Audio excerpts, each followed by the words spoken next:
Yes.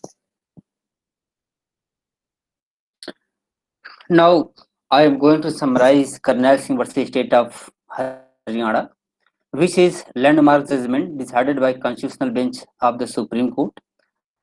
And this case is related to Section 42 of the NDPS Act. Section 42, there are two parts of Section 42. First part says that noting down the informations, it means according to the clause 1, as soon as police get information regarding commission of crime, first of all, police will note down that information into the prescribed registered. That is the clause 1.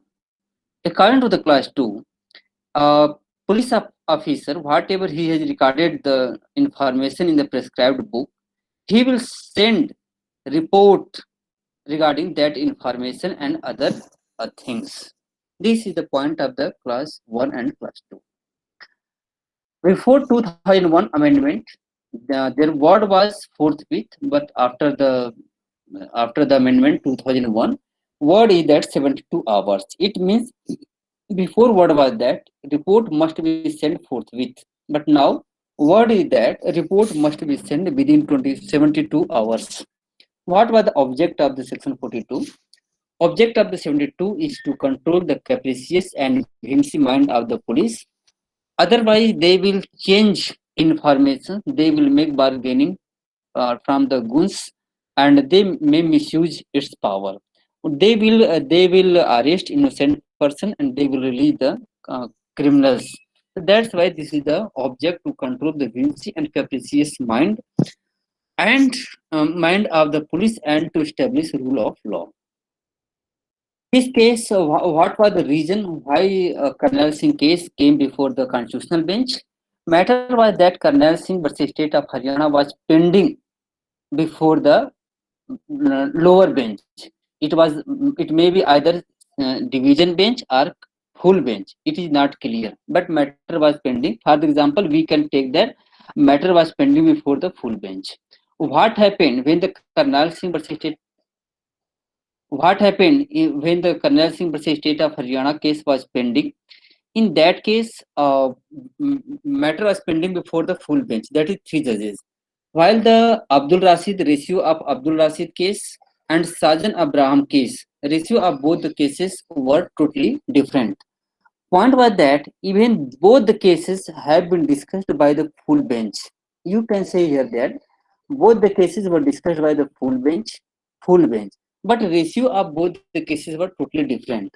For example, one side, Abdul Rashid case was full bench said that compliance of section 42 is mandatory, while in case of Sajan Abraham, it was said that compliance of 42 is not mandatory, even substantial compliance is sufficient. That's why ratio was totally different. This ratio, Abdul Rashid case ratio, was favorable to the accused, while ratio of Sajan Abraham was favorable to the police or state. That's why matter was referred, question was referred before the constitutional bench in the Karnal Singh case, and question was very simple. Question was that Millards, we have a constitution, full bench referred the matter, said that we have some doubts whether ratio of Abdul Rashid should be followed or ratio of Sajan Abraham should be followed. Please clarify this ratio. Then constitutional bench referred and decided the matter, and constitutional bench concluded the matter. And in the conclusion, court clearly said that in normal circumstances, ratio of Abdul Rashid must be followed. It means writing as well as sending the report is mandatory.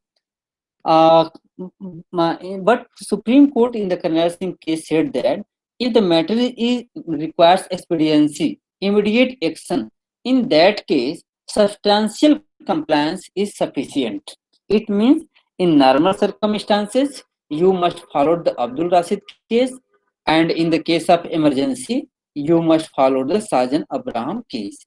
It means in the normal circumstances, you did not comply section 42, then proceeding will be vitiate. But in the emergency circumstances, even you have not complied section 42 in toto, it will not vitiate the proceeding. This was the conclusion.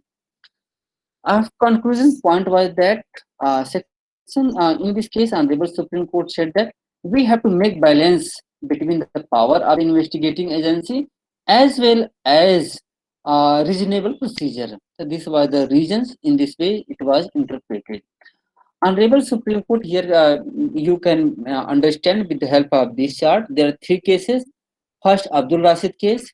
In case court said that compliance is mandatory, and in this case there was total failure, so accused was acquitted. In case of Sajan, it was said that compliance is not mandatory, accused was convicted. In section 42, it was said that it depends upon the urgency and expediency. If fact is general, normal circumstances, compliance is mandatory. If it requires emergency, in that circumstances, here compliance is not mandatory, substantial compliance is sufficient. Abdul Rashid case, fact is well known. In that case, there was a auto rickshaw.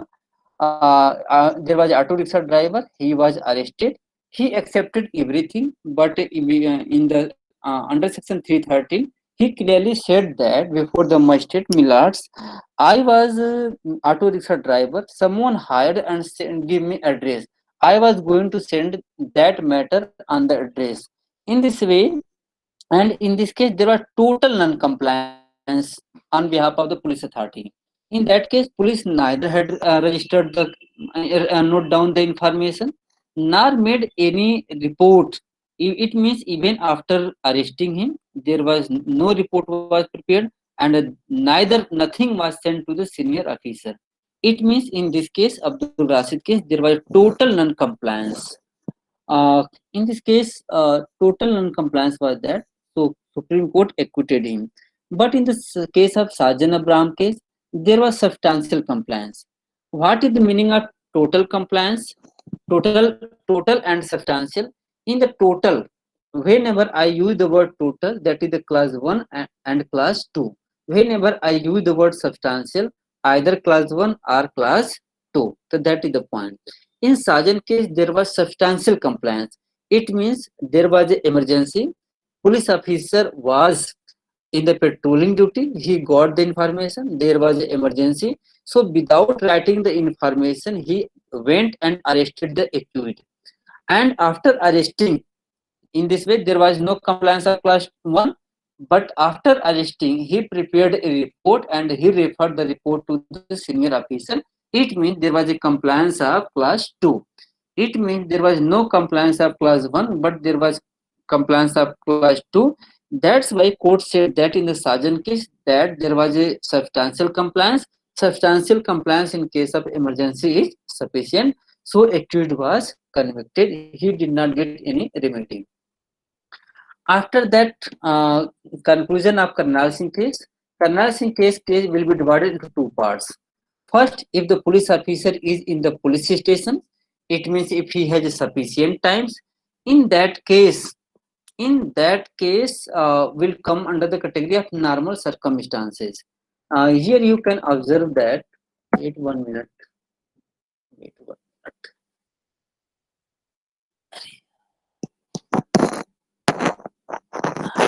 Yes. In that case, court said that what is the conclusion of Karnal Singh case?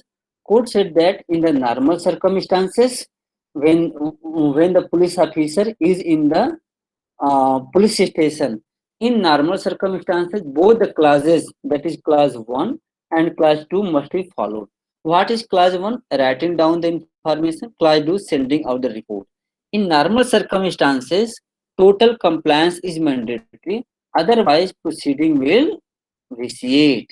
It means if you have sufficient time, there is no need of urgency. You are in the police station. At that time, police officer is bound to write the information. If he has missed the writing the information or he did not send a report, in that case, proceeding will vitiate and accused will be acquitted. This part talks about the Abdul Rashid case, because I have already told you that ratio of Karnal Singh case is nothing except mixture of both judgment. In this way, this is first part. When police officer is in police station, it relates to the Abdul Rashid case. But when the police officer is not in police station, that matter will come in the special circumstances. In that circumstances, writing of information is not mandatory. First of all, you may take the action and later on you can send the report. In special circumstances, substantial compliance is sufficient. It means in this way, this ratio of Karnal Singh case is just based on the case of the Sajan case. This related to the special circumstances. And it was said that in special circumstances, some delay is excusable. Some delay is excusable. But delay will be divided into two parts: justified delay, unjustified delay. Here, justified delay means if if the if the facts are in such a way which requires immediate action, in that circumstances, delay in writing the information will be sufficient. Suppose that facts is in such a way that the immediate action will not be taken, accused may escape, or accused may run away, or he may destroy the goods or other evidences. In that circumstances, taking the action without writing or making delay in writing of information will not vitiate the proceeding. It will be called justified delay in the special circumstances. But unjustified delay. Suppose that you are in the police station. You are in the police station and you have sufficient time, but you did not record it. Neither you recorded nor you did send the report. In that circumstances, proceeding will vitiate. Point is that whether the evidence, whether there was a compliance of section 42 or not, whether fact demands urgency or not, it depends upon the question of the facts. In this case, Supreme Court said that whatever we have interpreted above, that is all these things, is just it is strengthened also by the 2001 amendment. In this way, this is the summary of the Karnail Singh versus State of Haryana. Now I will take the attendance and stop the recording.